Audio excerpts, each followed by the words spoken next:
औज़ुबिल्लाहिमिनश्शैतानिर्रजीम बिस्मिल्लाहिर्रहमानिर्रहीम। अस्सलाम वालेकुम दोस्तों, मैं हाँ तुहाडा वीर जैन ते तुसीं देख रहे हो यूट्यूब चैनल वेला पंजाबी मुंडा। अज आपां जा रहे हैं सिगटां लैन बाबे दियां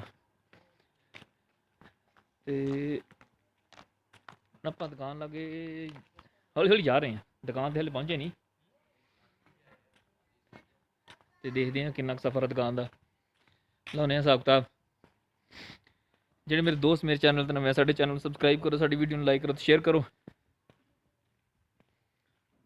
दोस्तों अपने पिंड दी सत्त आ, सत्त जिन्हों कहा जाता है, मतलब जिदा पिंड दी सत्त होंदी, जिन्ना मतलब कि क्या है, ये डाउन टाउन है पिंड दा। आ देखा जाए तो अपना तलाब आ। देखो दोस्तों, यह पानी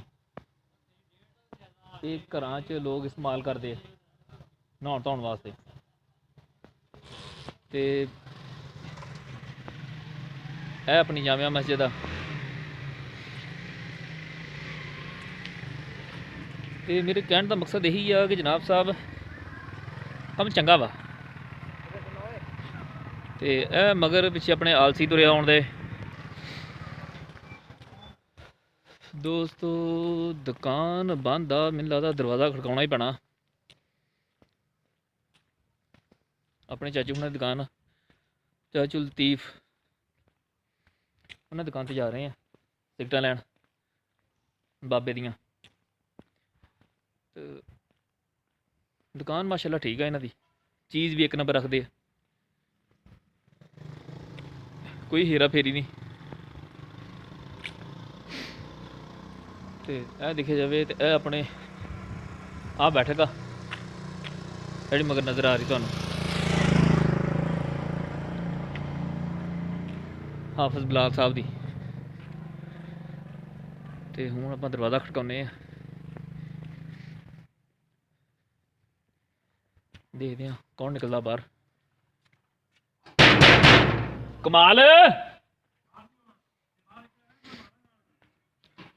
ते देखिया जाए तो ओ इमरान साहब चल गए पर नूं, कज़न अपने।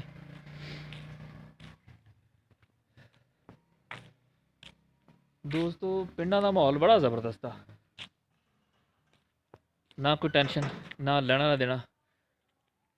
कमाल भाई दुकान ते आओ, अपने कमाल साहब आ गए सिगटां लैनियां। कमाल साहब शर्मा गए आ, जिद्दां एक लड़की शर्माउंदी है ना उदां।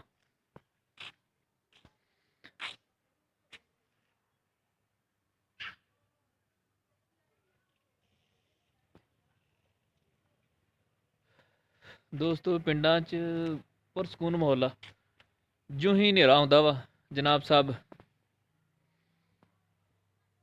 खामोशी छा जांदी हर तरफ। इशा तो बाद जनाब साहब खामोशी हुंदी आ, जो ही नमाज़ पढ़ते जाते तो लोग सौंदे जाते। बाज़ कई पिंडां च लोग जागते रहंदे आ, जिन्हां दे रोना दे दुकानां वा, लेकिन 9-10 बजे तकरीबन लोग ना सौ जांदे पिंडां च।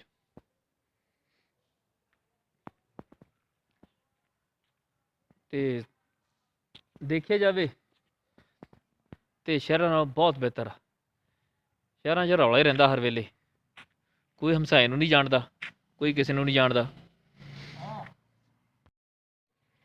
अपने चाचू साहब आ गए, चाचू हुणां नूं लैंदे सिगटां।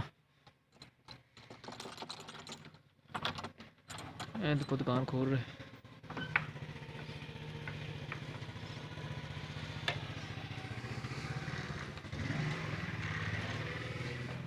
अस्सलाम वालेकुम चाचू जी, की हाल आ?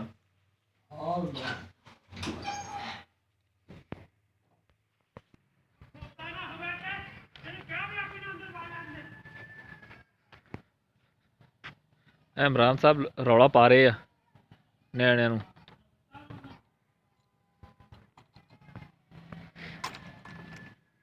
ਜਿਹੜੇ ਮੇਰੇ ਦੋਸਤ ਸਾਡੇ ਚੈਨਲ ਤੇ ਨਵੇਂ, ਸਾਡੇ ਚੈਨਲ ਨੂੰ ਸਬਸਕ੍ਰਾਈਬ ਕਰੋ, ਸਾਡੀ ਵੀਡੀਓ ਨੂੰ ਲਾਈਕ ਕਰੋ, ਸ਼ੇਅਰ ਕਰੋ।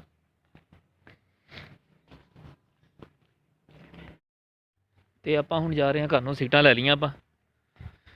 ਤੇ ਚਾਚੂ ਹੁਣੀ ਕਹਿ ਰਹੇ ਸੀਗੇ ਕਿ ਯਾਰ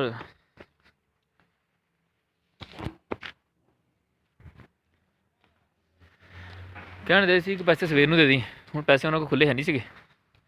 ਮੈਂ ਕਿਹਾ ਚਲੋ ਠੀਕ ਹੋ ਗਿਆ, ਹੁਣ ਪੈਸੇ ਉਹਨਾਂ ਨੂੰ ਦੇਵਾਂਗੇ ਸਵੇਰ ਨੂੰ।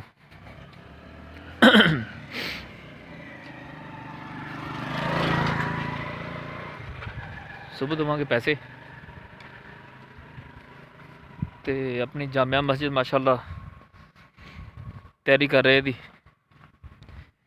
ਇਹ ਦੋਸਤੋ ਇਹ ਹਿਸਾਬ ਕਿਤਾਬ ਦੇਖੋ ਕਿ 3 ਦਰਵਾਜ਼ੇ 4 ਵਿੰਡੋ, ਸਿਰਫ ਇਹੀ ਪੁੱਟੇ ਆ, ਇਕੱਲੇ ਪੁੱਟਣੇ ਸੀਗੇ। ਤੇ 10,000 ਰੁਪਈਆ ਠੇਕਾ। ਟਾਈਮ ਲੱਗਾ ਵਾ ਇਸ਼ਾ ਤੋਂ ਬਾਅਦ ਸ਼ੁਰੂ ਹੋਏ ਤੇ ਰਾਤ 11 ਵਜੇ ਕੰਮ ਖਤਮ। ਮਤਲਬ ਕਿ 3-3.5 ਘੰਟੇ ਲੱਗੇ ਆ। ਤੇ ਇੰਨਾ ਮਹਿੰਗਾ ਠੇਕਾ। ਇਹ ਮਸਜਿਦ ਦਾ ਕੰਮ ਫ੍ਰੀ 'ਚ ਹੋਣਾ ਚਾਹੀਦਾ ਸੀਗਾ। ਜਿਹੜਾ ਉਹਨਾਂ ਨੇ ਠੇਕਾ ਮਾਰਿਆ ਇੰਨਾ ਮਹਿੰਗਾ, ਉਹ ਘੱਟੋ ਘੱਟ ਵੀ ਹੁੰਦਾ ਕੋਈ 2,000 ਹੁੰਦਾ। ਜਦੋਂ ਇੱਕ ਦੂਸਰੇ ਸਲਾਹ ਨਾਲ ਨਹੀਂ ਚੱਲਦੇ ਤੇ ਫਿਰ ਇੱਦਾਂ ਹੀ ਹੁੰਦੀ ਆ।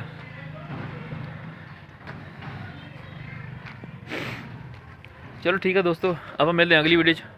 ਸਾਡੇ ਚੈਨਲ ਨੂੰ ਸਬਸਕ੍ਰਾਈਬ ਕਰੋ, ਸਾਡੀ ਵੀਡੀਓ ਨੂੰ ਲਾਈਕ ਕਰੋ, ਸ਼ੇਅਰ ਕਰੋ। ਓਕੇ ਜੀ, ਅੱਲਾ ਹਾਫਿਜ਼, ਫੀ ਅਮਾਨੁੱਲਾਹ।